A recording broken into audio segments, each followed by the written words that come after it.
Welcome to the Melbourne Property Podcast, hosted by Sky and Lindsay Hammer from Convergence Buyers Agents, your local property experts. This podcast is your go-to source for insights, trends and tips on navigating the ever-changing Melbourne property market. Whether you're buying an investment property or your dream home, stay tuned for the next 30 minutes as we give you exclusive insights that will shape your next property purchase. Let's dive in. Hi, I'm Sky and welcome to another episode of the Melbourne Property Podcast. As always, I'm joined in studio with co-host Lindsay. Lindsay, how are you today? Look, I'm actually kind of in the thick of it. It's winter, my kids are sick, so I'm going to sound like a broken record, so let's not talk about it too much today. Very good. And obviously got a really interesting episode coming up today. We had a lot of feedback and requests from listeners.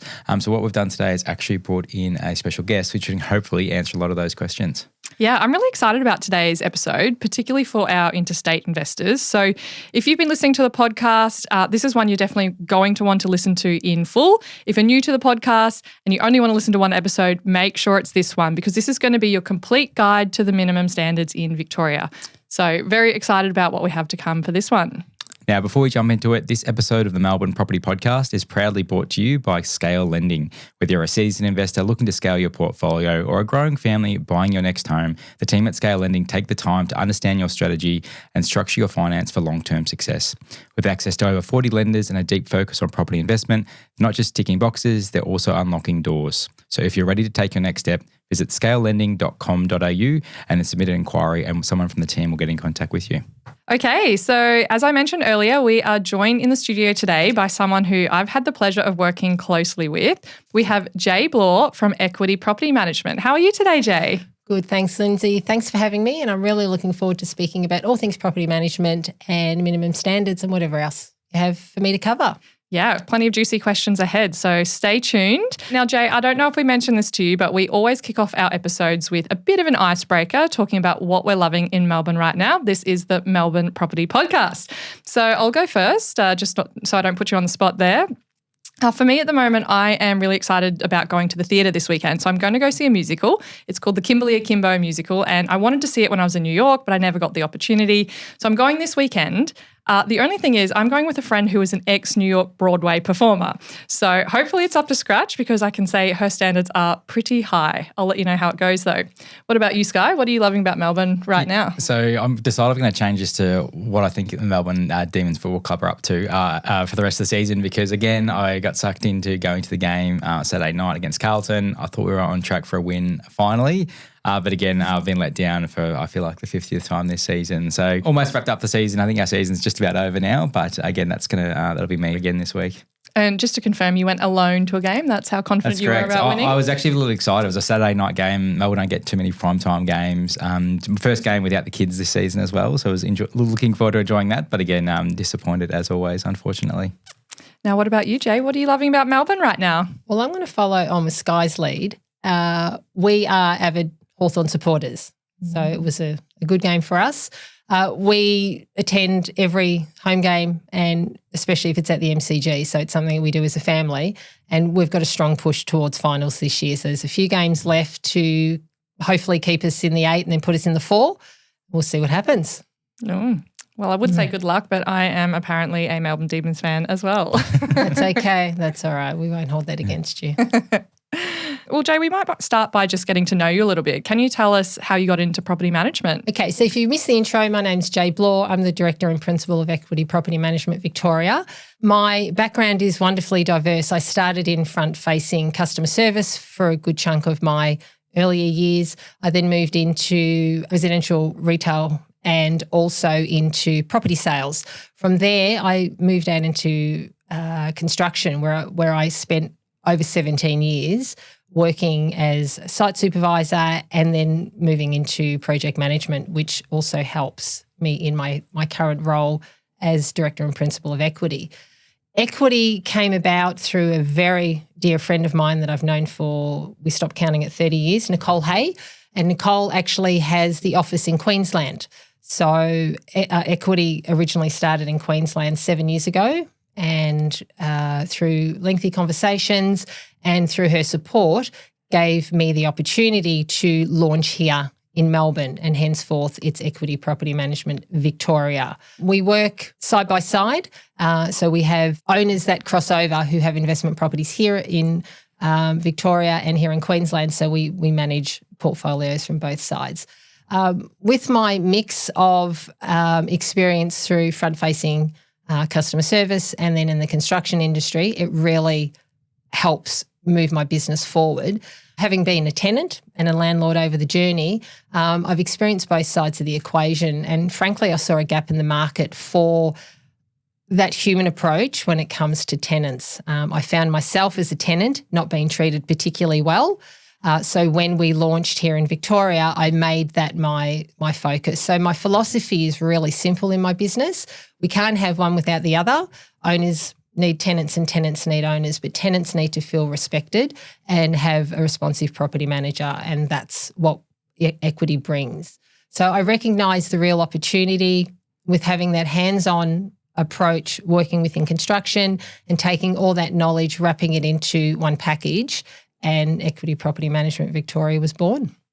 Wow, that makes a lot of sense now that I understand your background in construction. And I know when you can walk through a property, and you've been through quite a few with us, you're able to pinpoint a lot of the things that could do with a bit of an upgrade. So that's a great value add you can bring to your clients. Yeah, thank you. So we've got plenty of questions. This is not going to be us just asking you questions flat out, but I think it'll be a bit more of a Q&A conversational style. But maybe to kick things off, we do have a lot of listeners in Sydney and obviously interstate. I guess so more general question is like, what do you see like catching out kind of these interstate investors at the moment? Is it minimum standards, or is there something you're kind of seeing happen quite often? One of the questions that does come up a lot is because of interstate investors, legislation is different. It varies from state to state. Our Residential Tenancy Act here is very tenant focused. So it's heavily biased towards the tenants. Some interstate investors feel a little bit nervous by that. However, with good management, we work through those concerns and they're sort of put to rest quite quickly. Yeah. Are there any examples around, like I know when we've walked through properties together as well, we have stuff like even just blinds, obviously heating in the living room. Is there any others that kind of jump out as, I guess, ones to be aware of that maybe if you're buying from interstate for the first time that really resonate or that you see kind of people miss as part of the process? Okay. So to that point, yes, minimum standards for us, there's a plethora of them. However, they do cross over from one state to another. So there's fairly basic minimum standards that are required. In terms of window furnishings, that's a big one. You've got owners out there that feel that shears are good enough or we don't need to put coverings on certain windows. All the windows in bedrooms and in living areas do need to have blockout privacy. When it comes to heating, at the moment we're in that transition from Victoria's very based towards energy efficiency. So a lot of the old gas wall furnaces, when they become to end of life, the recommendation is, and they're pushing towards changing them to electric models for efficiency and so forth. We have smoke alarm compliance, electrical and gas compliance. So smoke alarms need to be done every 12 months and gas and electrical are done every 2 years. And that is part and parcel of owning a property here in Victoria. Yeah, and I've seen some similar examples of that recently in Queensland. I know a few other locations as well have brought that in. As an investor myself, it felt like Victoria brought it all in at once. So it wasn't like the kind of rollout that we've seen maybe in some other locations, but it definitely, when the eyes are turning to Victoria as an investment kind of hotspot, I think it's fair to say it's a warm to hotspot location right now. I think people do get scared away, and a lot of people have run away, particularly when you kind of combine that with the land tax and everything else kind of brought in over the last few years. But I think in summary, you say it's not as scary as it might sound when you first look at what's on offer. Exactly. And that big push for minimum standards came in 2021. So we are now sitting at 2025. So that changeover from what the legislation was to all those new minimum standards coming in, all intent and purpose, if you've had good management, they should all be done. So any investors coming into the state, and especially if you're looking at buying properties that were, say, built in 2000s, now that sort of doesn't sound like a long time ago, but it's now 25 years ago. Even with the building standards from the VBA perspective, there was a lot of new upgrades and standards that came in from a building perspective, which I believe is translated really well into the investment side of things, because houses from that era moving forward, I do believe now the VBA have changed the standards to a 7-star for all new builds, but all older builds are still sitting at the 6-star, so they will meet all those minimum standards. A lot of the hesitation we have with the investors is when they're looking at older homes. So homes that were built maybe in the 50s and 60s that have had no work done to them, but homes, say, from 2000 onwards, you're pretty safe. And can I just circle back to when you were talking about the old gas heaters and things coming to end of life? So if you're an investor purchasing one of those older homes and there's an older gas heater there, but it's working perfectly fine, at the moment that would likely meet minimum standards and be fine. It's when it's getting older, it stops working, it's no longer working, you need to replace it with that energy efficient option. That's correct. So what's happening end of October, there's a small push for a few new standards coming in. So investors will have from 30th of October to end of March of 2027 to bring these new standards in. And they're more about energy efficiency. So what they'll cover is ceiling insulation. So again, homes that were built even mid to late 80s will have insulation in the roof. It's houses before that it wasn't a requirement, that they will need to upgrade that. It's also they're bringing in draft stoppers, so that's just around internal, external doors. And we're seeing that in building and pest reports. So that's why we're seeing in every building and pest, they'll always pick that up. So I feel this is a great opportunity for building and pest inspectors to incorporate that into their inspections to help investors when they are having that building and pest to know where their properties sit. So whether insulation does need doing, draft stoppers are already been included in those reports. So coming back to your point of the wall furnace, for example, if it's in perfect working order, we have no reason to need to upgrade or move it along. It's when it is at that end of life or it's not meeting the minimum standards. I then make the recommendation to our investors and to our owners that also in that new legislation change in October, cooling's becoming now a minimum standard. We never had that here in Victoria. It was always just heating. So I'm making those recommendations. Don't upgrade the wall furnace. Let's put in a split system. We'll put it in the living area, which is normally where the gas wall furnace is. Let's do a split system. That gives you heating and cooling. Now you're set for March of 2027, taken care of. Two birds with one stone. Exactly. Great. So tenant gets new heating, but now they also have cooling.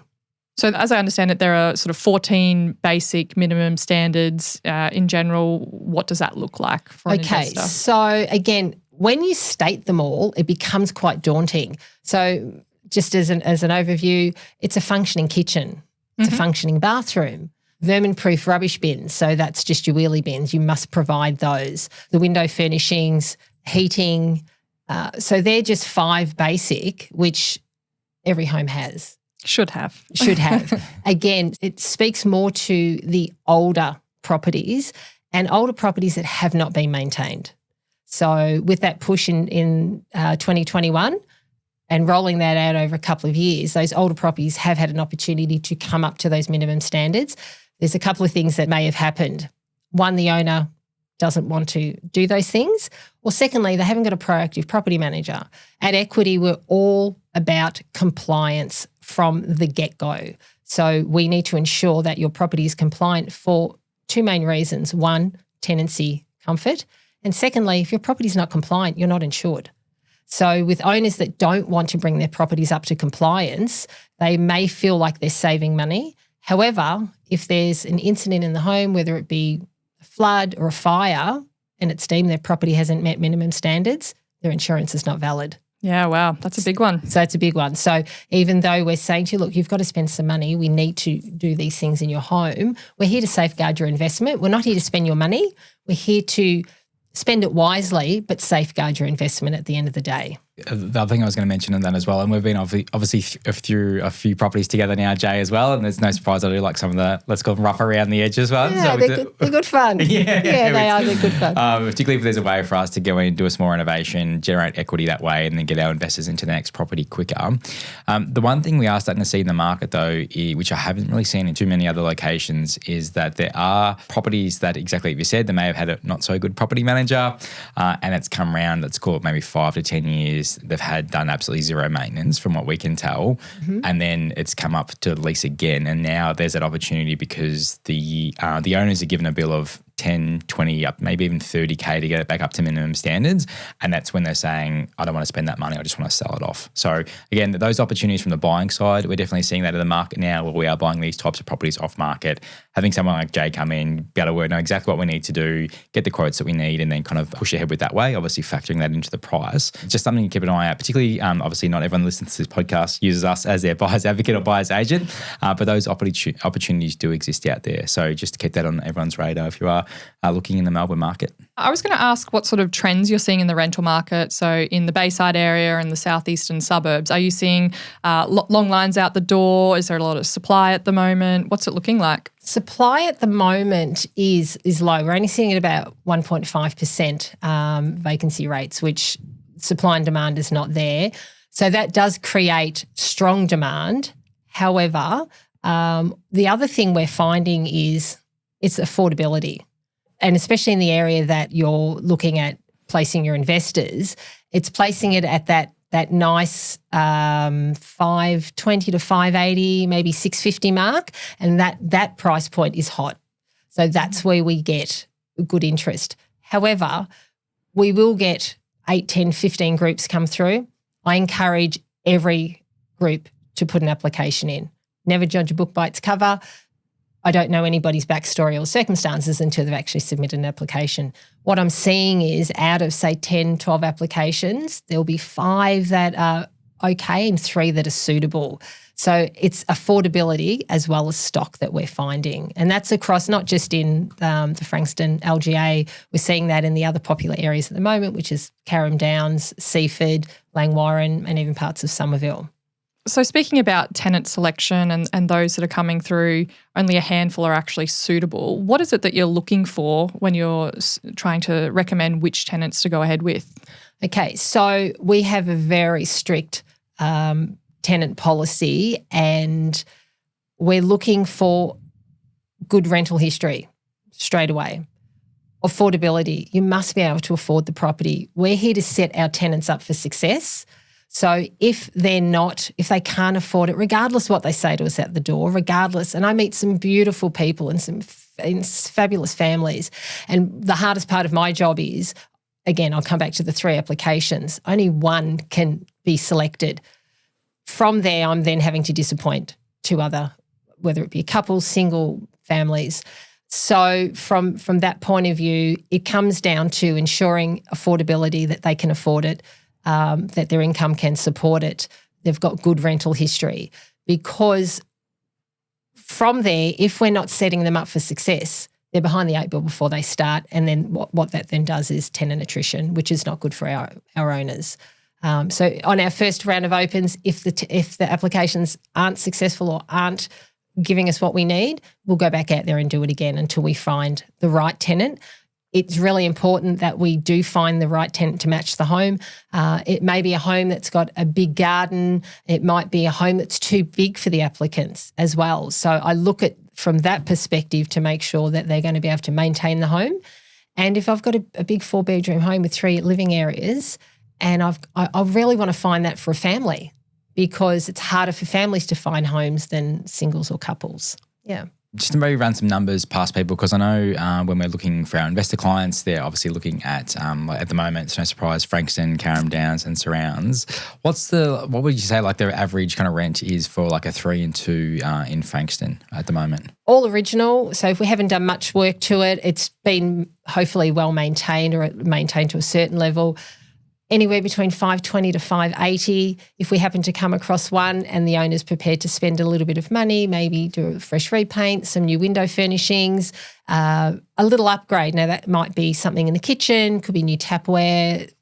I can look at small things that we can do within the home to work within their budget to get a better rental return. And then we'd be looking at somewhere around the 620 to maybe even 650. It depends on the features of the home and what part of the particular LGA that they're sitting in as well. Yep. Yeah, and we've definitely seen that. Like it's actually sometimes quite hard to compare rentals because even obviously there's the finishings and the quality of the home, but also just the location within the suburb. Even sometimes you're talking $50, $100 a week. So yeah, really interesting market at the moment. Yeah, and it could legitimately just be a street over, but the demographic changes. So that's all relevant to what we're seeing in the back end data. So when we do comps to compare one home against the other, and I appreciate every investor wants the best on their return, our response to that is we're happy to take it to market at whatever you would like us to within reason.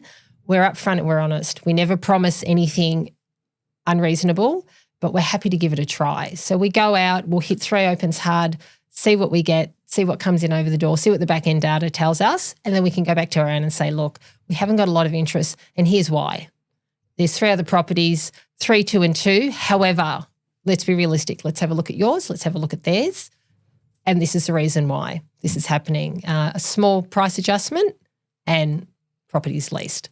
So we look at that as well, because somebody may want, for example, they might want $580 for the property, but really $550 is stretching it. So if you add that up over 12 months, the $30 less that we drop it off market for 3 weeks, there's almost $2,000 that they've lost. So let's drop it back, get it to a really good price point that we know we can fill and save some money. Yeah, and we've started giving that feedback to our clients as part of the strategy session up front, basically saying we're not in WA, we're not in Queensland, where I know in the last few years basically you just kind of hold your finger up to the wind and say, all right, let's call this a 600 property when it could be a 510. And you're getting people in, the vacancy rates are so tight, there's limited supply in the rental market, and those homes are being filled. I've explained to them saying we're not there in Melbourne. Like, it's obviously a tight rental market. There's obviously different legislation in place. You can't just kind of go shopping around for the highest price.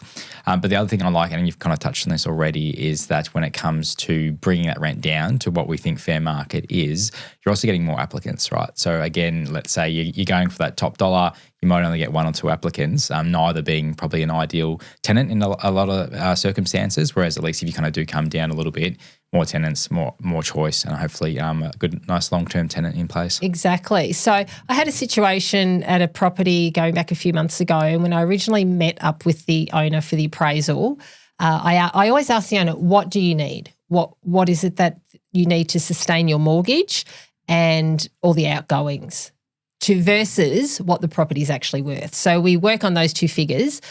It's a 50-50 split. Half the time it's spot on, other times it's unrealistic. So then my response to that is I'm happy to take it to market at whatever you feel you need, but here's how I feel the outcome's going to be. So this one particular property, 10 weeks we're on market for. Oof, it's a 10 long time. Weeks. Yeah. My average is 2 weeks on any property that I hold. Occasionally it might go a little bit longer. Most of the times, because I do 3 in the first week, we're done and dusted within a week.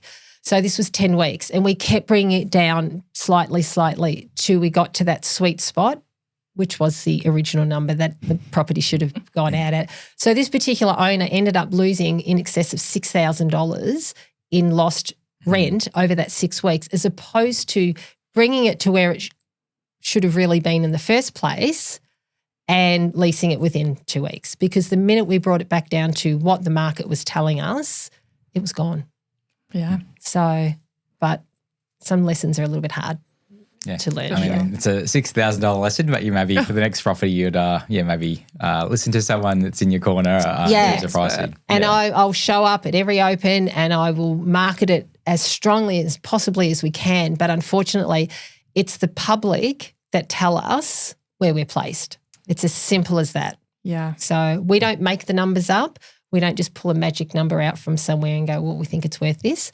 Do we get a little bit higher rentals in some areas? Yes, we do. Sometimes we'll put a number out there that may be a little bit higher than asking to what else is out in the market, and you just get that perfect application and everybody moves forward. So the other side of the coin to that is if you go out too aggressively and we get that number, at the end of 12 months when we come to do a rental appraisal, there's no room to move.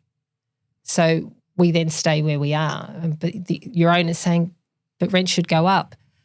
Well, we got over asking.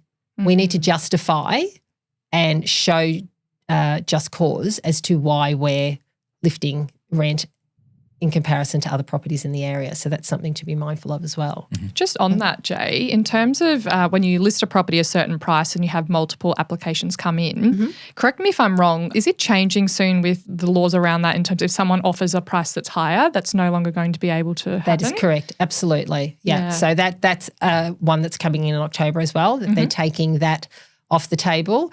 What's been happening in Victoria, rental bidding has always, since 2021, but has fundamentally been off the table. However, if a tenant does pop on their application, if rent is, say, $800 a week and they offer $850, we can accept that. But that is now changing. Whatever it's advertised for, that's what it'll lease for. And they're also, the other thing they're taking off the table, which is a positive and a negative for both sides, we have what we call a no-fault eviction clause within the first 12 months of tenancy. So tenant takes tenancy, everything's going well. What we normally do, we get to the 9-month mark. I have the conversation with my owner. I've got Lindsay and Sky. They're doing great, paying their rent on time, looking after the property, fantastic. Would you like to offer them another 12 months? And we've looked at the rental appraisal. We can increase rent by $25. That's sort of current. Would you like to? The owner, up until October, has the opportunity to say, no, actually, I don't want to. And I just want to move them out, and we don't have to give you a valid reason. So we can exercise the no-fault eviction and move the tenants out and get new tenants in. What I like about that particular part of legislation for being able to move tenants out in that first 12 months, we used to call it the honeymoon period. So it gave you an opportunity to settle in the home, see if you like it, see if you like the area. And it also gave us an opportunity to see how you were going with the home, how you were managing it. And we do that through, obviously, inspections. So we might be finding that you're not managing the garden well, or there's something that's not working particularly for you. We could then, as agents, give you a no-fault eviction. What it also led to, unscrupulous actions, moving tenants out just so agents could release and get that leasing fee at the front end. So, not great. Which is not great. It's not an ethical thing to do. It's not something that our office has ever partaken in. Once I get a good tenant in, I want to keep you. I want to nurture that relationship, because there's nothing more precious than an amazing tenant or tenants that look after the property, pay their rent, and treat the home like it is their own. So for me, taking that off the table, I think is a good thing. Yeah, I think we had a really good example of that recently. Our property we bought direct to vendor. It had a long-standing tenant in that property. And that was one that obviously we work with together, Jay. Bought a direct to vendor. We had a tenant in there. We spoke to the tenant. He actually reached out. So this is an interesting one where he actually reached out, was told his property was going to be sold, and he actually went on the front foot and found a new buyer for it that would keep him in, which is one of my favourite stories. But in that example, and this is obviously with the owner in the discussions as well, we actually dropped the rent. So he was actually being overcharged how much he should have been paying. And then we had that conversation, look, he's been there a long time. We want to keep him there. He's a great tenant. And we actually dropped the rent that he was paying and brought it back down towards market rent. Which is unheard of. It's not something that often gets spoke about. But that comes back to what I said at the beginning regarding what equity stands for in terms of that human facet of real estate. I think the industry's lost that in some cases. And as I said, speaking and coming back to the fact that I have been a tenant and a landlord simultaneously, and seeing what that was like and how I was treated on both sides of the coin, I didn't find acceptable. So when I had an opportunity to do this with Nicole from Queensland and bring equity down to Melbourne, I thought, okay, I'm not here to change the world. I'm not here to take over anybody's area, so to speak. What I'm here to do is give my owners, my investors, and my tenants the best possible experience that they can have for longevity. And that speaks to that situation that we had with that particular property. When we originally spoke, I thought, this gentleman's paying well over. And then there's also no room, coming back to there's no room to be able to raise that rent to meet the current market value when the time comes. So, and there's other moral obligations and outcomes for us potentially leaving the rent at what it was in those circumstances. Yeah, exactly. I think it speaks volumes to yourself as well, Jay, the sort of person you are and the service you provide. Again, it comes back to having been in that tenant-landlord situation. And I have empathy for, as I said, spoke to you before, we need tenants. If we don't have them, our investors don't, their properties will just sit vacant. So it's really important for me that I have that human connection with them to ensure that if they feel valued and they feel like the home is theirs, they're going to look after the property better. They're going to pay their rent on time because, one, they don't want to let themselves down, but they don't want to let me down either. And in turn, my owners are in a much better position for that. Yeah, Very good. it's a pretty unique mindset, that's for sure. So I love my job. Yeah. So the no-fault eviction. I think we might see some changes for purchasing properties as well, because a lot of properties we're buying for our investor clients, there are tenants in place, so really only an investor can purchase it. When you have a property that you can take as vacant possession, that opens it up to not just investors but also owner-occupiers. And we're seeing a lot of owner-occupiers moving into these areas where there's that affordability. So if you're, as an investor, looking to sell your property and you're not able to give that no-fault eviction, it actually kind of limits the options for who could potentially buy your property. But that no-fault eviction, I don't know if I touched on that, that's only within the first 12 months of tenancy. Yes. So if the tenant, they've been there for the 12 months, we've renewed, now they're in their second term or their third term, it's now off the table. So it's only within that first 12 months. And then after that, the normal notice periods apply, whether once the contract's signed, whether it's vacant possession 60 days, or if it's an investor and they're wanting to keep that tenant in play. I know we touched on a little earlier some of the ways we could either maximise rent or the appeal to a property, whether that's new flooring, painting, that type of thing. But from your experience, is there anything else that, let's say, a prospective tenant walks through the property that jumps out of them as like, okay, this is the property for us? Is there kind of any tips and tricks you can share there that we may want to include going forward? Okay, so in older homes, something as simple as a dishwasher. The amount of tenants that will walk through a home and say, thank you, but it doesn't have a dishwasher, I'm not interested. So again, that's something I work with investors and owners at the front end, especially in older homes, late 70s and before. A lot of them don't have dishwashers, especially if they're all in original condition. So if we can find a way to get that in, that's a big tick for tenants. They'll go without a second bathroom over a dishwasher. Wow. Randomly enough. For me, the property needs to be presented immaculately, because if we're then saying to the tenant, here's a beautiful home, regardless of its age, this is the expectation. Fresh paint, new curtains or window furnishings, probably roller blinds, make a huge impact in a space. The kitchen and the bathrooms don't have to be renovated. They just need to be clean. So something else that I do, and we see this in building and pest as well for moisture levels, regrouting and resiliconing in bathrooms, en suites, around bathtubs, and even the kitchen backsplash for a small outlay makes the space look like it's brand new. So we can do little things like that. You don't have to fully renovate the bathroom, but just freshening up, especially the shower. Nobody wants a shower that the grout's looking a little bit, used. It's had its day. And that then also says to the tenant, our owner, and I call them my owners and my tenants, they care for the property, they care for your well-being and for your comfortability. We're presenting a property, it's spotless clean. A bond or a vacate clean is a non-negotiable for me. So any owner or investor that I take on, it is part and parcel of my conversation.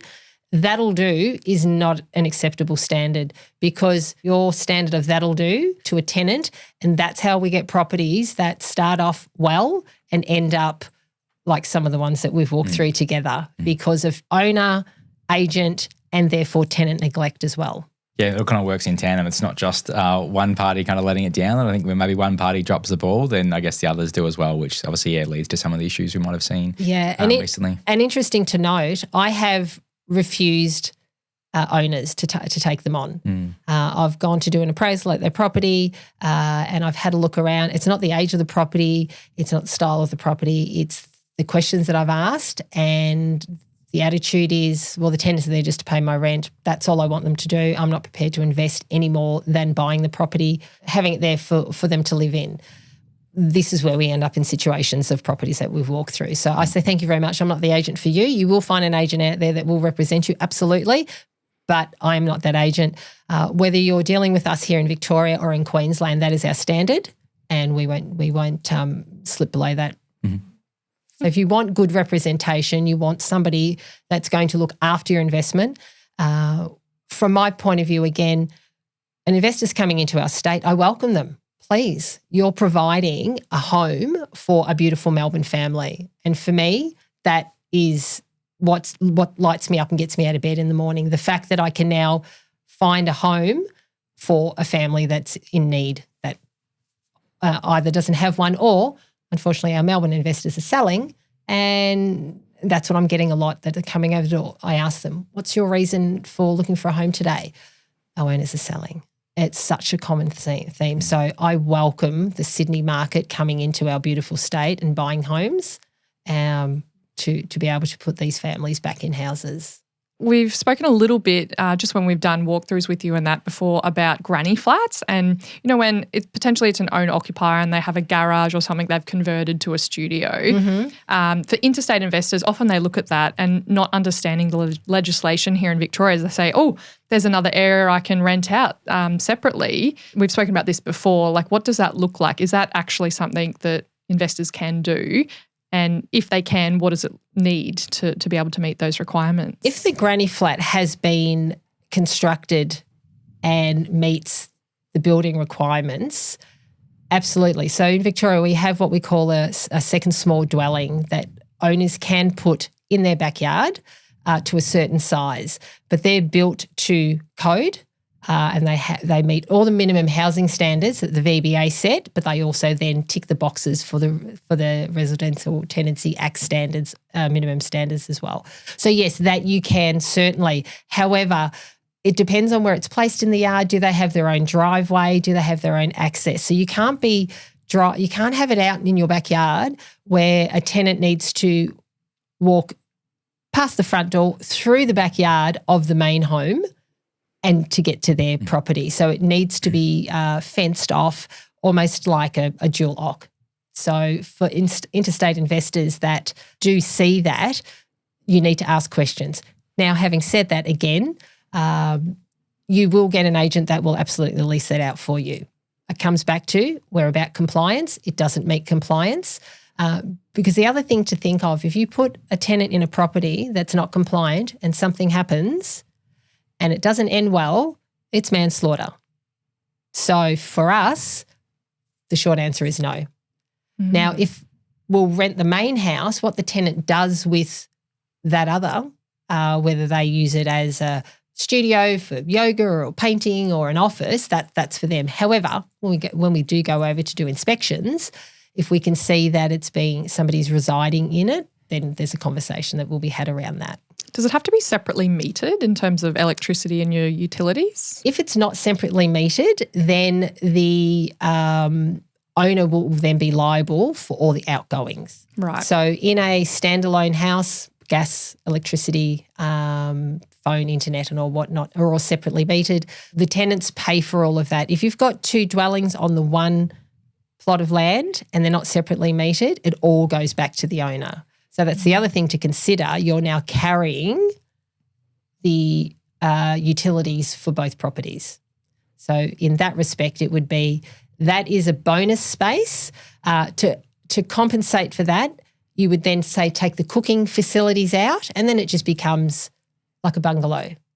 And then that's perfectly okay. You still can't lease it separately, but it can become part of the tenancy. So you could say it's a 4-bedroom house and it has a bungalow. It's not a 5 or 6 bedroom house. It's still a 4-bedroom house, but it has a bungalow out the back. That will definitely raise the value. However, providing that dwelling is meeting minimum standards. So it has to still have heating and cooling eventually, window furnishing, smoke alarms, those sort of things. Very insightful. Thanks, Jay. Welcome. I have one last question if we have time. You spoke a little bit about your prior history in the construction industry. Mm-hmm. Do you often have clients coming to you, so investor clients, where there needs to be some renovation work done, but they're interstate? What does that look like for you as the property manager? Okay, so that's where I draw back on my experience from working in construction. And for the most part, I'm still in it indirectly through my husband's business. Your husband's a builder? Yes. So from there, I then step back into that project management role as well as your property manager. I'm hands-on. I'm in the property for a start, and also over the 17 years plus that I've been working in the industry, I have gathered up a wonderful collection and selection of trades. You name it, I know them: plumbers, electricians, carpenters, tilers, roofers, painters. Whatever it takes to build a house, I've got them at my disposal. And in actual fact, all the boys that I have worked with on site, they have now come with me on my property management journey, which is wonderful because they know the expectation and the level that I expect. They're reliable, they're honest, they're trustworthy. And because we pay our bills on time, they come to us first. It's really difficult to get trades in the property management game because of the length of time that they wait between doing the job and getting paid. So for me, it's a clear advantage for my owners that things will always get done and get done promptly, which satisfies the tenants. They're feeling valued. They're feeling that they're being heard. So from a renovation perspective, I can manage their renovations no different than I would have managed projects in the past. And we can manage that two ways. So if the property's vacant, that's always a bonus. But with that said, I'm still happy to do open homes while properties are under renovation, depending on the size and the scope of the job, and explain to the tenants, because how I am at the door, friendly, welcoming. I'm not just take your number, get in, have a look at the house and get out. We'll talk to you later. I let them know, for example, we've got one going at the moment. There's the kitchen's been partially renovated and the ensuite's been renovated. That property's been photographed today. So photos will come back, we'll virtually stage that, it will go to market, and I just say to the tenants, which is really exciting for them, hey, listen guys, property's been painted, it's got new blinds, the kitchen's been updated. However, the ensuite is under renovation. Pop your head in, I'll take you and have a look. You're going to get a brand new ensuite with this tenancy. Now, we've got images of what it's going to look like so we can then show them, hopefully secure a tenant prior to these works finished and everybody's happy. So that's what we can do. If the tenants are in play, especially if it's a 2-bathroom house, not a problem. Slight rent reduction because they're going to be without one of the bathrooms. We can move promptly through that and get the job done for our owners. So it's I really enjoy the fact that I can offer that as additional. I'm not just equity here in Victoria, especially for myself personally. We're not just a property management company.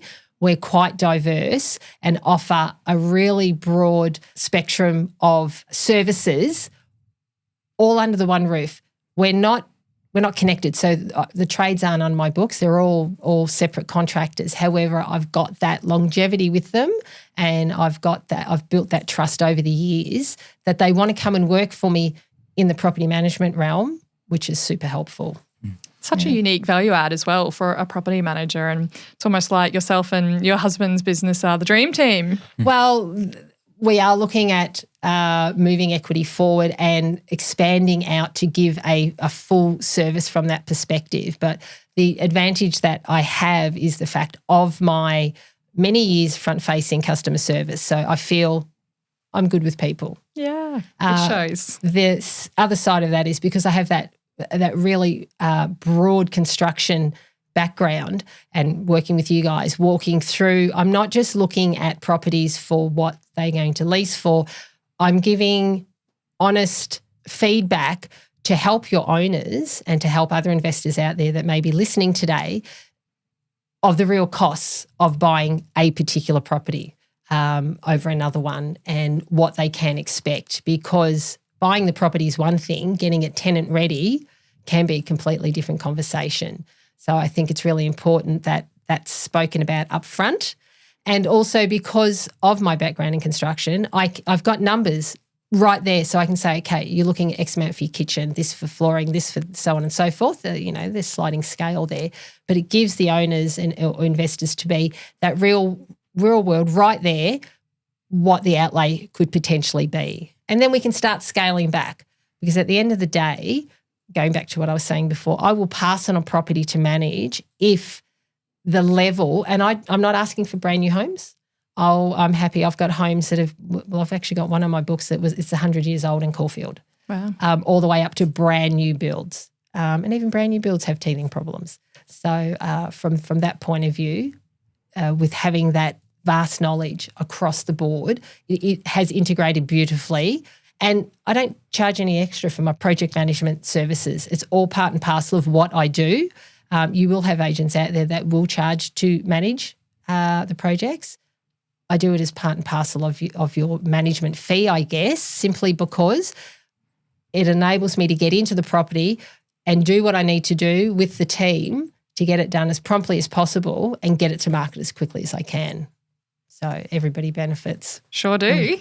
Thanks for coming on, Jay. You're welcome. It's been really insightful. We've covered a lot, so hopefully listeners enjoy this episode. I think minimum standards has scared a lot of people away. Land tax has scared a lot of investors away, but even the feedback we're getting on some of our socials is that that's no longer the case, and there is that kind of pivot back to Melbourne and Victoria more broadly. So I'm interested to see how the next 12 months plays out. If people want to get in contact with you directly, what's the best way? Through our website, email, Facebook, Instagram, LinkedIn.